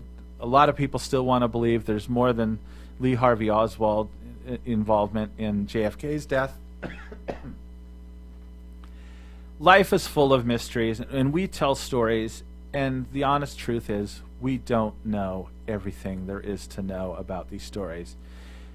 The biggest mystery that I want uncovered when I die, and I believe there is a life after death, when I die, I want to find out if the 1951 New York Giants were cheating when Bobby Thompson hit that home run off of Ralph Branca. As a lifelong Dodger fan, I have no reason to suspect that they weren't. Surely the Giants were cheating. And maybe they did the Dodgers a favor. Maybe they saved them the indignity of another World Series loss. The Dodgers were so inclined in those days. The reality is, again, this goes back to, once again, we don't know if we know all the stories. And I will say about the Giants and Dodger thing, that the Giants were rumored to have been stealing signs from opposing catchers. And it's one thing for a player to be doing that, but for somebody in the outfield scoreboard to be stealing signs and signaling the batters as to what pitch is coming, that's something completely different. If the players want to steal signs, and this is a complete aside, if the players want to steal signs, I have no problem with that. If they're going to have the stadium crew do it, that's something different. At any rate, we don't know. We don't know all the answers. And that's how we kind of have to be left with these stories. So here with the story of Jane, you know my side of it. And the other part of that is there are all kinds of scientific studies that show how bad our memory is. We don't remember details very well. And in 2008, I had the great opportunity as a reporter for the Kitsap Sun, an unusual opportunity for a reporter at a paper that small, to write on the Seattle version, an abbreviated version of the Straight Talk Express. I got to get on the van with John McCain and a few other reporters on his ride from Boeing Field to a hotel in Seattle where he was doing a campaign rally. And I had this distinct memory of him walking on the van that we were in and taking off his jacket and sitting in the white shirt and talking to us. A few months after that happened, I contacted the photographer for AP to if she still had photos, and she did, and she sent me the photos, and there he is sitting with his jacket on. So our memories are fallible. The way we remember things aren't necessarily correct. And I would think, especially going back what's now 40, 45 years, my story about Jane might not be right. But I'll tell you what, that memory shapes my life, it shapes my history, and it shapes how I approach things. And if nothing else, it's a fun little story to tell. So we're going to come back and we're going to talk about some other things about the show, what you can expect in the future. And I think Kevin's got a few questions for me about Jane, and we'll go from there.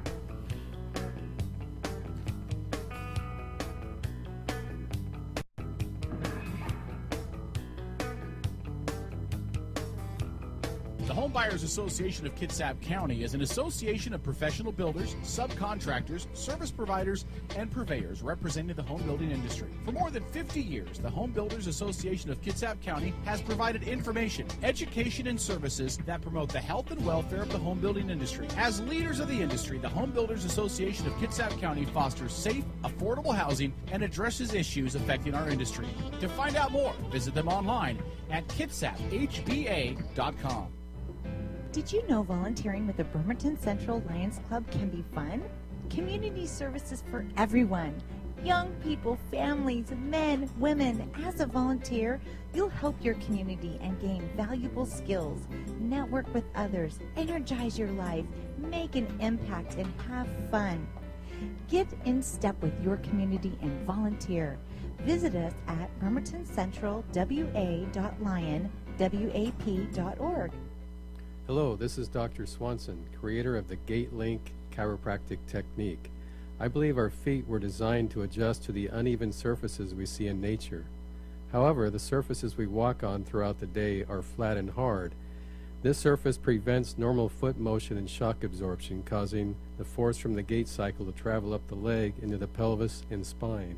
In an attempt to stabilize itself, the spine tightens muscles and compresses joints to adapt to this continuous force. The result is a degenerating spine that lacks function and mobility, creating an environment for injury. The GateLink technique is applied through a specific progression of treatments beginning with the feet, which cause the body to unlock itself naturally. For additional information regarding this innovative technique, visit gatelink.com, that's GAITLINK.com, or call 360-297-4544 for an appointment. Hey, St. Paul, the voice of reason here. Wanted to send a quick shout out to our friends at Pacific Northwest Artisans. They're a custom concrete and design fabrication company. They can do all of your concrete needs. They can do pathways, walkways, driveways, you name it. You need a new foundation, you're going to do an add-on, give them a call, 731-9812 or 649-0987. Again, that's 731-9812 or 649-0987. Pacific Northwest Artisans, all of your concrete needs. In 2008, Governor Sarah Palin came out of nowhere to stun the political world and become arguably the most exciting political figure of this generation. Hi, my name is Frank Aquila, and in 2008, I lobbied for Governor Palin to be on that presidential ticket as a chairman for Senator John McCain. I just wrote Sarah Palin Out of Nowhere, where I explain why Governor Palin is right for America. See it on Amazon or go to www.sarahpalinoutofnowhere.com.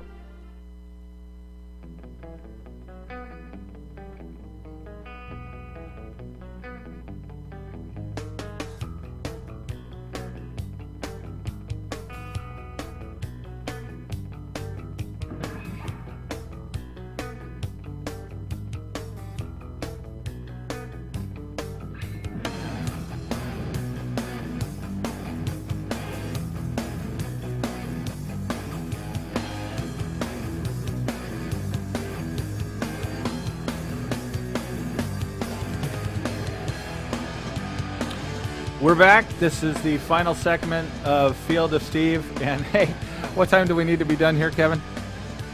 59. 59. All right. So I'm done storytelling today, and I've told Kevin he can ask a couple questions. One of the things before we get to that, and I had prepared a bunch of music that I played it as bumper music. Bumper music is the stuff that you come in with and go out with.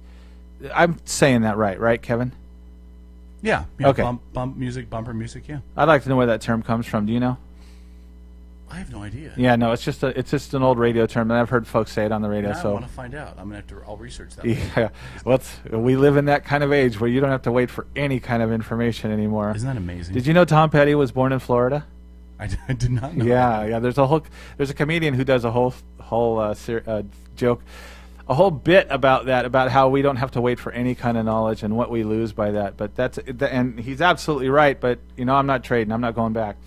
At any rate, as I mentioned before, if I write something in the Kids Hub Sun, people can pull a paragraph or two and they can post it on their blog and put a link to our story and that's fine. That's called fair use. When it comes to music, the controls are a lot tighter.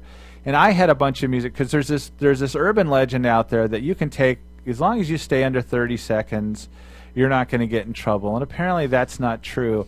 If you do the opening note to A Hard Day's Night, which is just that, somebody technically can come after you for, is it ASCAP BMI fees? ASCAP BMI, yeah. Yeah, they can come. Music licensing companies. They can come after you for money, or they can tell you. Well, they can do both. They can tell you to stop doing it, and they can come after you for money. Apparently, unless you're talking about a song, and there's a song recently that has really sung to me, and so I'm going to talk about that in a little bit. But Kevin, I understand you might have a couple of questions about the Jane story that you might want to ask, and I'll see if I can answer. I do. There was a couple that I was going to ask that you actually answered in the last part of the segment. I should put the camera back on you, by the way, so to the listeners, I apologize. I did do this. What were they watching? They were watching we have a little flash that we play during commercial breaks. Oh, I gotcha. I didn't put your beautiful mug back on the screen. People really missed out there. I know. But there were some questions because I was always curious as you told the story. God, I wonder if they ever talked again. I wonder if that.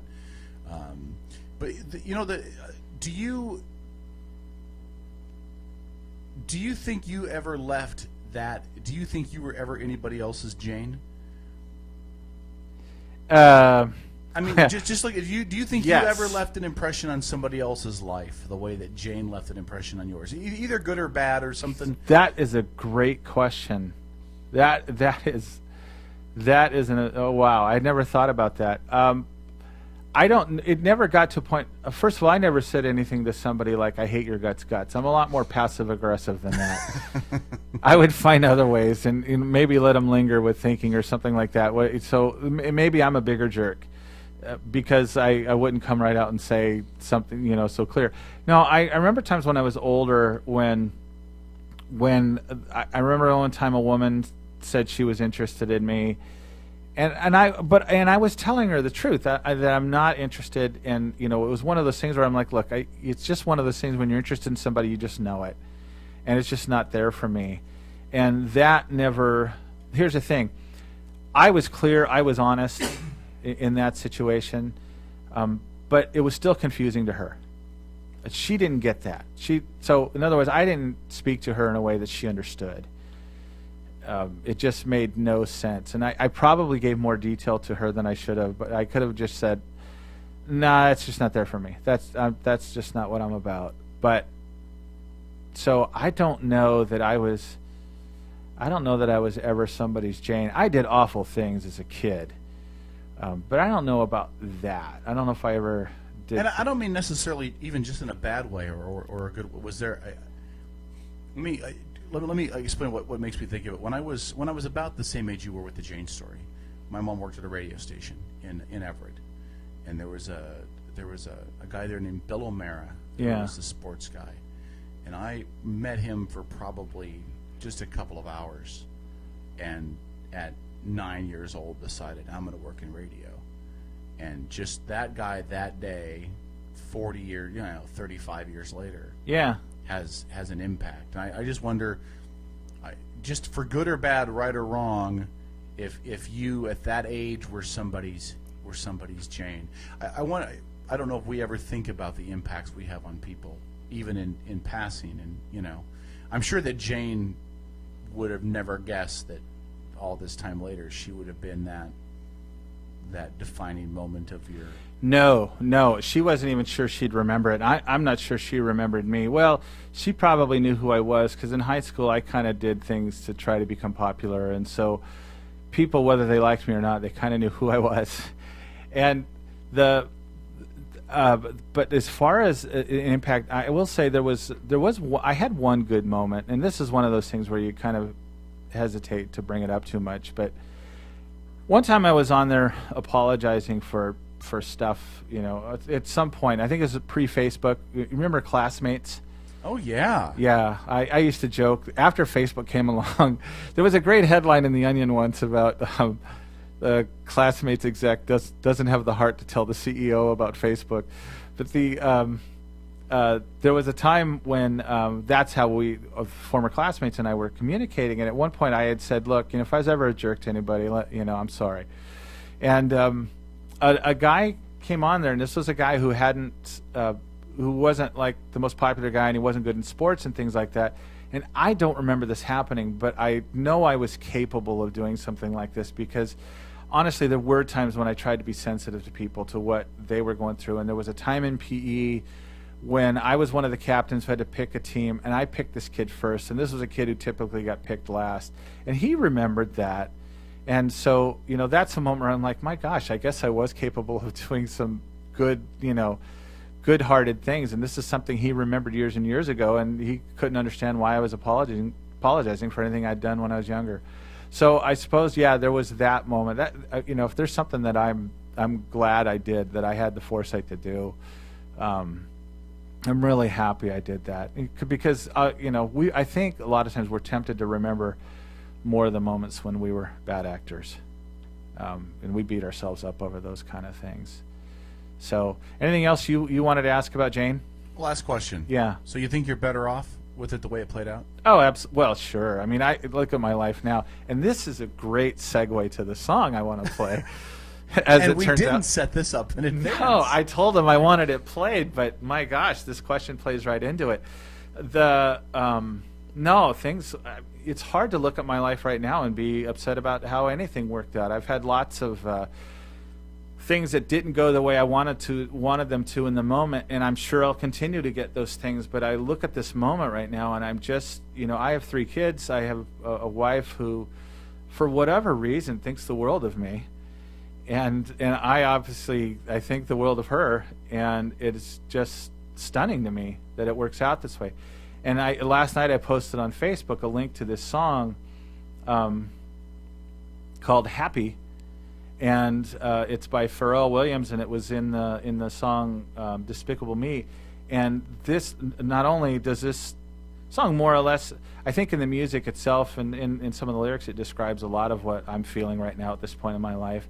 But I just think the music itself and everything, and it's a great, and I hate to be so sentimental and everything, because there are people who don't respond well to sentiment.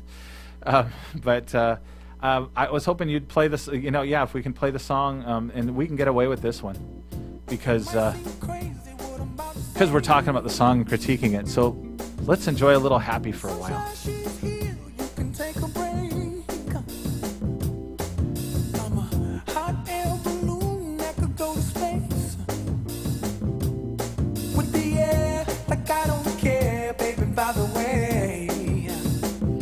Because I'm happy. Clap along.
happiness is the truth. Because I'm happy. Clap along if you know what happiness is to you. Because I'm happy. Clap along if you feel like that's what you want to do. Because I'm happy. Clap along if you feel like a room without a roof. Because I'm happy. Clap along if you feel like happiness is the truth. Because I'm happy. Clap along. Yeah, I think it's fading out now, so I probably feel good talking over it. And frankly, if you want to hear the song uninterrupted, you probably ought to go buy it or go to YouTube, as I have done. And actually, what they've done with this song is they've got this this channel. It's 24 hours of happy, and you could log in any time of the day, and this song will play, and it'll be someone different dancing to it, and somebody will dance through the whole thing. At any rate, because I don't listen to music radio all that often, I don't know if a song has been overplayed, and my kids didn't seem to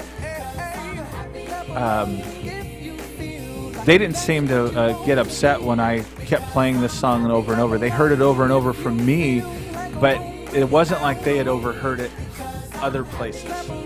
It's not their style of music. So at any rate, we got into talking about, whether I'm glad that things worked out the way they did.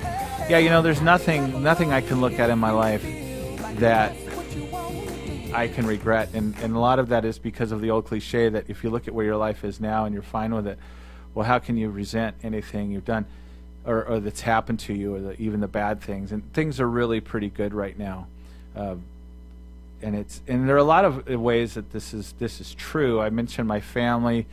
In the last year, I've lost at least about 80 pounds, and I'm well on my way to getting in better shape there. So I'm signed up for a run in Portland at the end of May. It's their Twilight Run. It's a run, so I'm getting in better shape, those kind of things. So that helps, and I'm incredibly busy, and this was another consideration in trying to do a show like this, was like, do I really have not just the 2 hours on Sundays to do the show, but there is a little bit of prep work that goes into it, and not just a little bit either.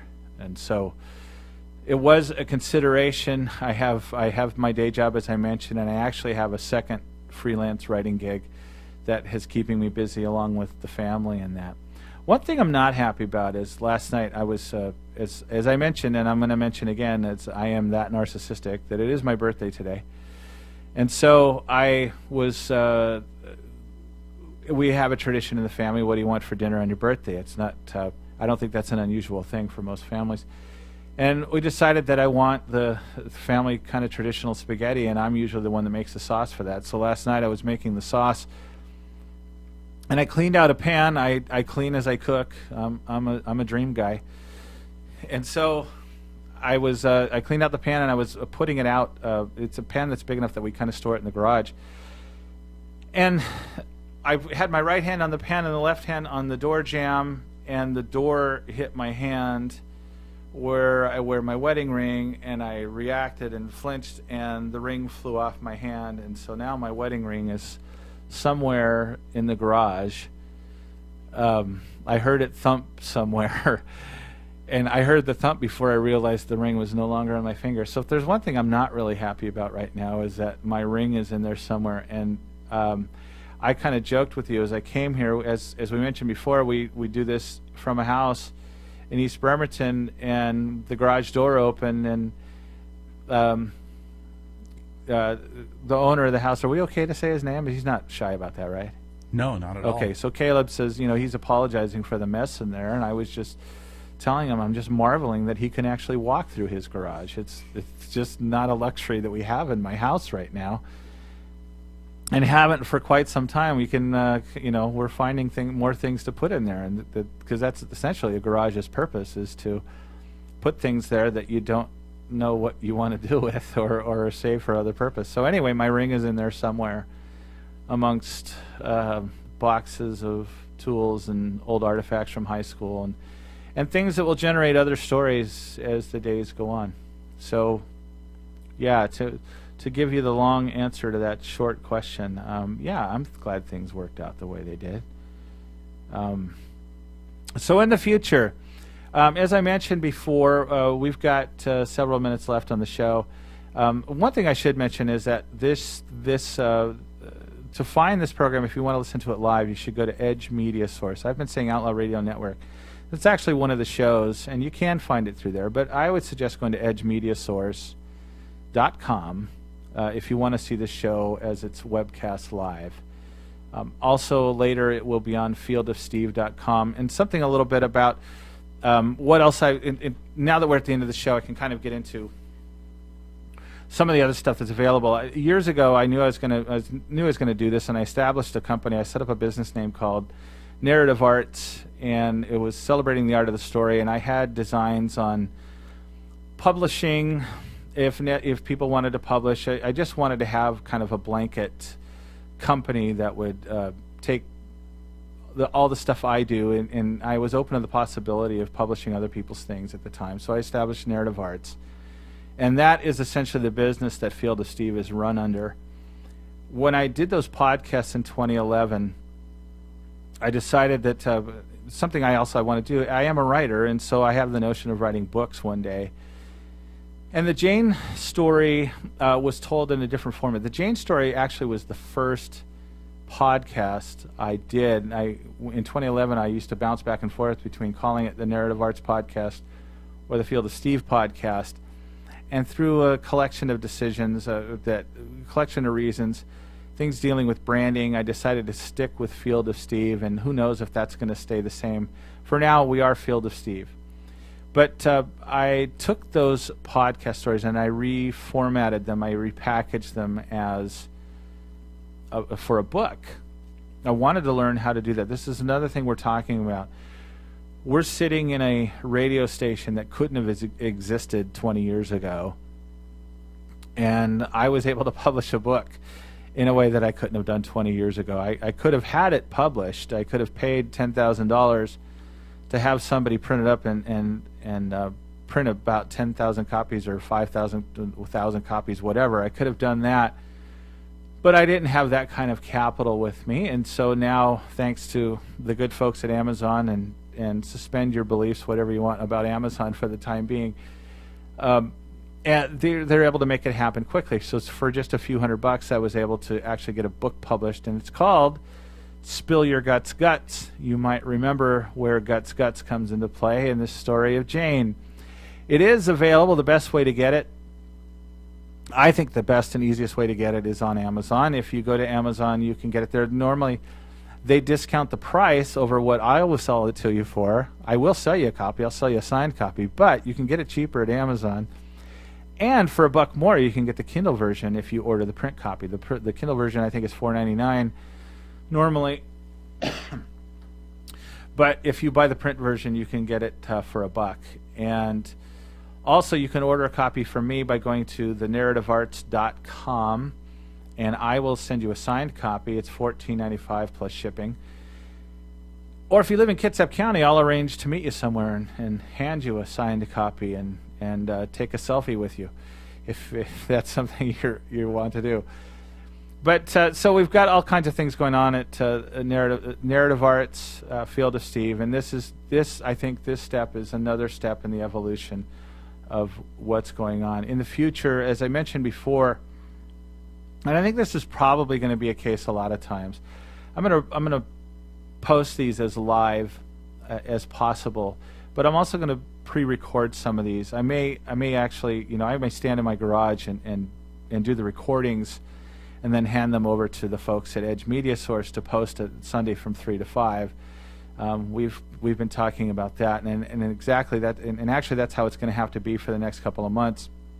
But I also think, as I do travels and things like that over the summer, that's probably how it's going to have to be a lot of times. And we may find out that that's the best way to do it. My main purpose in wanting to do a live show is being able to learn to stand up and speak better with fewer ums and ahs. I listened to the interview I did with the guys on Outlaw Radio Network last week, and I was marveling at how many ahs and ums I have. And now, as I'm probably going to listen to the recording of this, and find things to critique.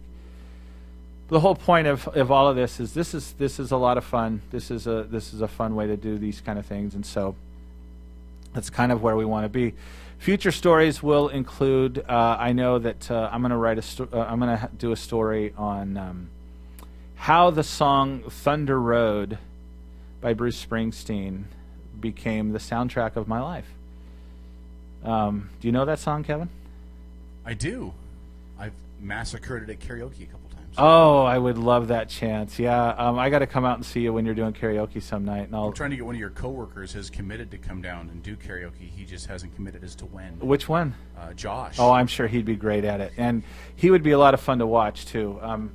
Josh does trivia night here in Kitsap County, and on Thursday, third Thursday of every month, he does trivia night. He's a ham, and so yeah, I'm sure he'd be great at that. So yeah, if he ever comes out, let me know because I'll want to be there too. I will coordinate that. Will you sing? Oh, absolutely. Awesome. Yeah, I'm kind of a ham that way too. You know, that's this was probably, let's see, what are we, 2014? So 19 years ago, I was working for a publisher down in Oregon, and we used to go to a club called Lila's. It was a dingy little club, and I'm so sad that it's gone. It closed down shortly after I left there, and I'm sure it's because I left. Exactly. That they closed. But they would have karaoke night, and I would go up and I would my go-to song, which sounds really, I'm going to use the term square. I would sing, my favorite song to sing was Frank Sinatra's "Young at Heart." And, you know, I could do a mean version of that. But like I said, it sounds so square. But then I could go up and do Garth Brooks and the Beatles, Saw Her Standing There, and that kind of stuff. So, yeah, I'll sing. How do you do this? Do you challenge people to sing songs, or do they just give you a request and they come up and do it? They just give me a request to come up and sing whatever they want to. Okay, so you know I host karaoke on the weekend. Absolutely. In fact, I wanted to ask you about something. I read your Facebook posts all the time, and I saw that you had a woman who had a boyfriend who seemed to be kind of flirting with you one night, and you were kind of telling yourself, "No, I'm not." Well, you were tempted, but so anything come of that? No. She was in the next weekend with him again, though. Really? Yeah. It's probably better that it didn't, though, right? Yeah. Talk about one of those moments where you're glad it worked out the way it didn't. Perfectly glad it worked out the way it did. Yeah, it was. That was awkward. That was, and I needed that confirmation, you know, from a second party to say, yeah, you're not crazy. She's really eyeing you. She's really. That was just awkward. It was weird. Have you always been that way where you needed a confirmation from somebody else? In that instance, oh yeah. Yeah. Because you know I'm in my early 40s. I'm a tad bit younger than you, but not much. And she was probably in her mid 20s. And so you know your brain clicks on and goes, nah, you're just you're seeing things. So I had to get confirmation from a second party who was kind of watching from the other side of the room, going, dude, what is that all about? She's all over you. I don't know. Yeah, you see stories about people that are several years apart, and it's not just men anymore, who are married, and I kind of think, how do they ever get past the point where they, you know, the doubts about, I'm in my 50s, or you know, I'm in my 50s. Why would somebody who's in their 20s or 30s be interested in me? How do they ever get past that?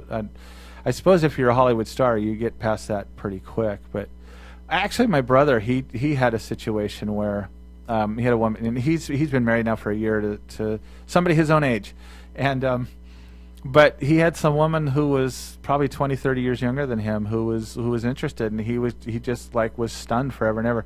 And I will say for the record, I'm quite a bit older than my wife, and I marvel all the time. I don't know what in the world she ever saw in me, so I just got lucky.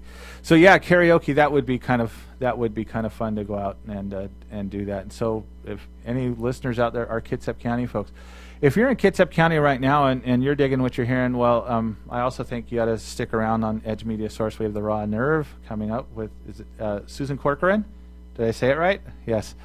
Susan Corcoran. It's a good show. Yeah, you should listen to it. We've still got a couple more minutes, so I've got to just keep talking, don't I? No, you're doing great. Oh, yeah? You're doing good. We can wrap this whenever you're ready. We're a couple minutes off, but I can fill that with some of our fine sponsors if you want to.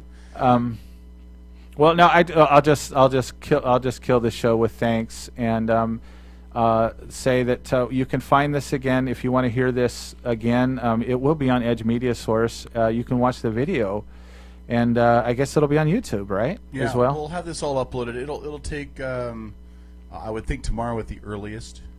It'll be on. Well, I think it'll be on YouTube maybe even later today. I think Caleb said he'd have it up later today. So look for it later today or Monday on the website, and enjoy.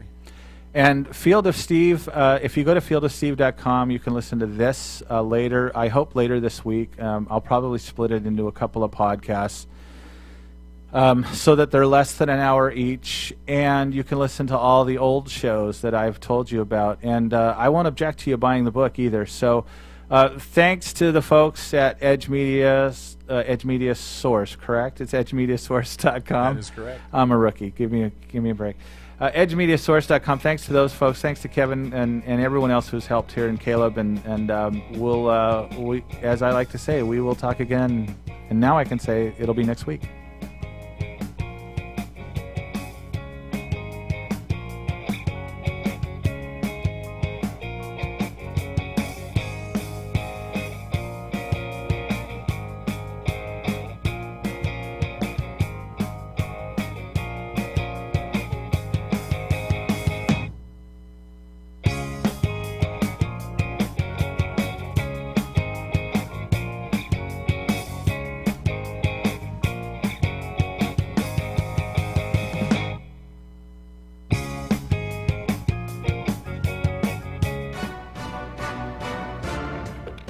Hi, this is Stephen Gardner from the Kitsap Sun.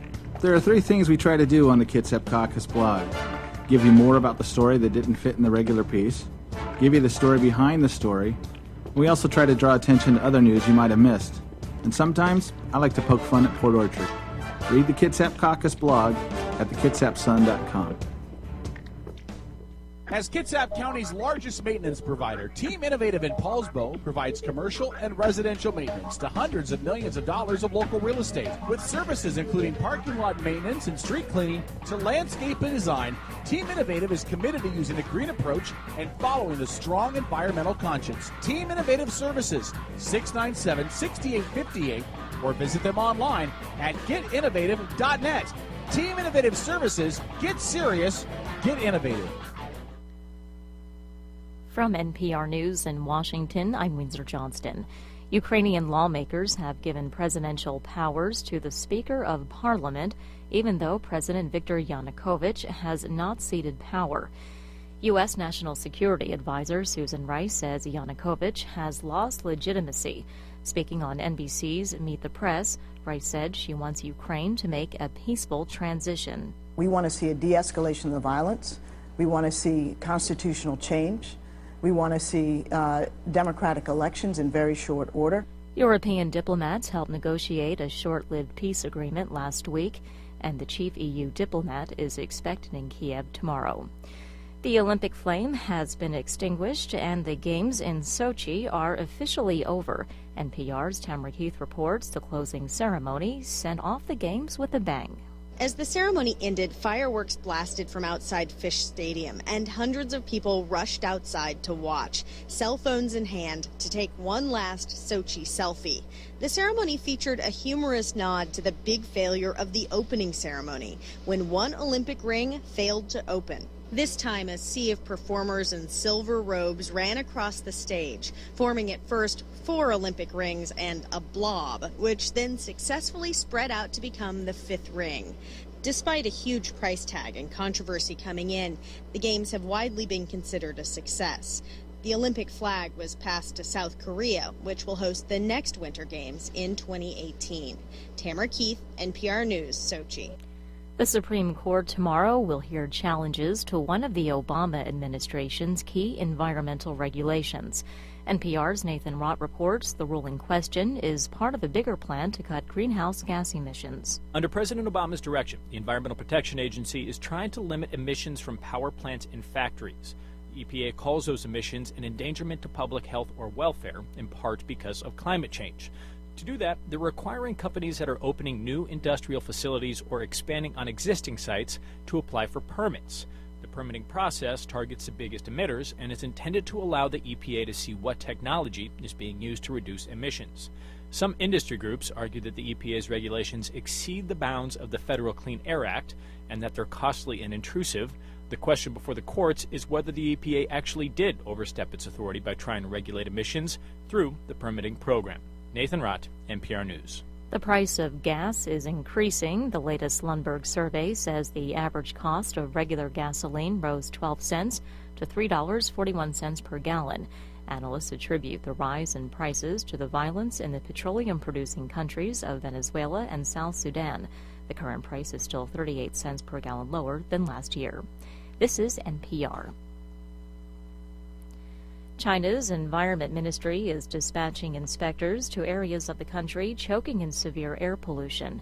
From Shanghai, NPR's Frank Langfitt reports teams are being sent to check on heavily polluting industries and construction sites. As smog once again envelops parts of north and central China, 12 teams will investigate factories that make steel, cement, and glass. Officials say factories violating emission standards will have their names made public. Coal plants, steel and iron producers, and petrochemicals were most responsible for China's suffocating pollution last year, according to a group of non-governmental organizations. The group monitored real-time pollution in 179 cities. Most of the time, the cities exceeded China's maximum limits for pollution. China has many environmental laws, but enforcement is poor. Local governments often look the other way because major polluters are sometimes major employers and politically powerful. Severe air pollution has alternately angered and depressed citizens across the country. Frank Langfitt, NPR News, Shanghai. The last surviving member of the famous Von Trapp family singers has died at her home in Vermont. Maria Von Trapp was 99. Her brother says she died of natural causes earlier this week at her home in Vermont. Maria Von Trapp was portrayed as Louisa in The Sound of Music. G20 finance ministers are making what they call an unprecedented commitment. At the close of their meeting in Sydney, Australia today, they agreed to undertake ambitious policies to boost global gross domestic product. I'm Windsor Johnston, NPR News in Washington. Hey, it's K-Dog with the Outlaw Radio Network to tell you about Rachel's on the East Side, but instead of sharing what I think, let me tell you what your Kitsap neighbors have posted online at urbanspoon.com.